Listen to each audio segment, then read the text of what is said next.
শীতকালের খুবই ফেমাস সবজি হলো ফুলকপি। আর ফুলকপির যদি সিঙ্গারা হয় তাহলে মন্দ কি বা বলো।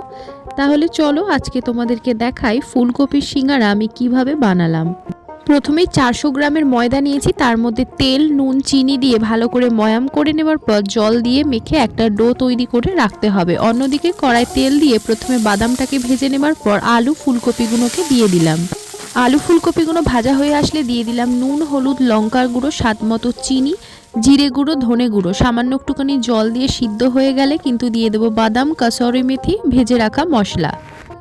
এইবার বেলে নিয়ে মাঝখান থেকে ছুরি দিয়ে কিন্তু কেটে এক সাইডটা ফোল্ড করে নিলাম। ফোল্ড করে নেওয়ার পর দেখো ভেতরে পুরটা দিলাম আর ডিজাইনের জন্য কাঁটা চামচ দিয়ে এরকম একটা ডিজাইন বানিয়ে নিলাম।